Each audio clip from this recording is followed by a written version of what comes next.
सभी को राम राम। नमस्कार। मैं हूं पीके अग्रवाल। आप देख रहे हैं ट्रूथ प्लस। साथियों, आज बात करते हैं दिल्ली के चुनाव और लिबरल पर।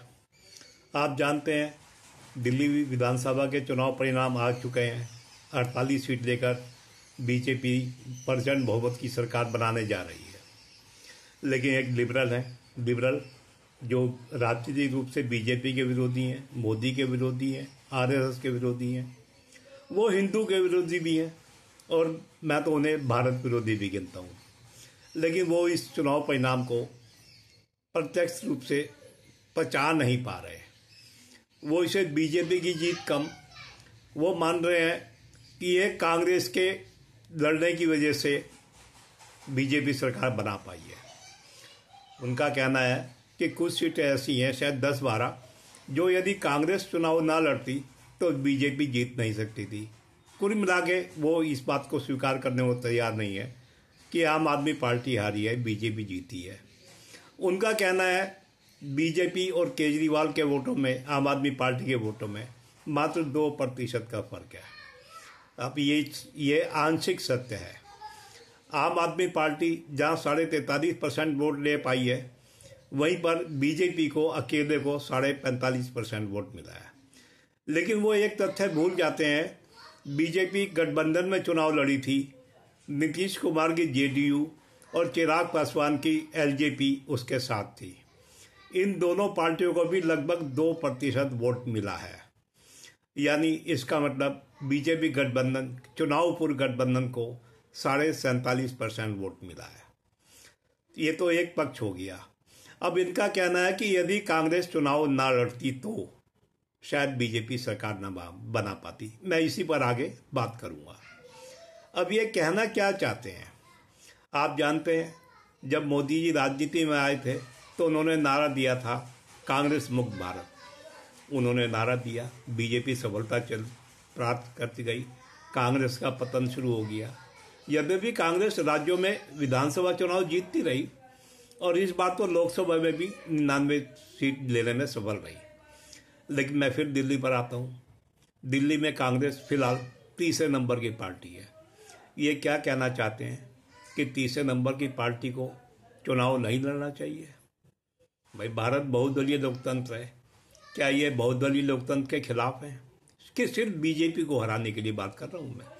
हालांकि ये बीजेपी की 45.5 या 47% के वोटों वाली जीत को स्वीकार करने को तैयार नहीं है। लेकिन ये किसी सेकुलर सरकार के खिलाफ नहीं बोले होंगे जो 30, 35, 40% में बनती है, लेकिन सिर्फ बीजेपी के खिलाफ बोलते हैं। अब अगर तीसरे नंबर की पार्टी कांग्रेस चुनाव न लड़े तो ये केवल दिल्ली में लागू होगा। अब ये आज लिबरल जो दिल्ली में कह रहे हैं कांग्रेस को चुनाव नहीं लड़ना चाहिए था, अब थोड़ा आ जाते हैं उत्तर प्रदेश की तरफ। उत्तर प्रदेश में कांग्रेस चौथे नंबर की पार्टी है।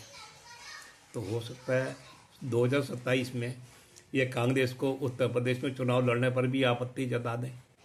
अगर गठबंधन में कांग्रेस नहीं लड़ी, अकेले लड़ी और कुछ % वोट ले गई, तो ये तो वही गणित निकालेंगे कि इसकी वजह से समाजवादी पार्टी जो मुख्य विपक्षी पार्टी है उत्तर प्रदेश की, इतनी सीटें हार गई, 20-30 जो भी है। निकालेंगे? नहीं निकालेंगे।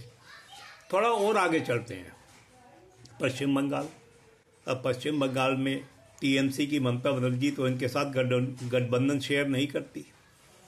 अब कल को आने वाले 2026 में पश्चिम बंगाल विधानसभा चुनाव में यदि कांग्रेस अकेले चुनाव में जाती है या वामपंथियों के साथ चुनाव में जाती है तो कुछ वोट तो ले ही जाएगी।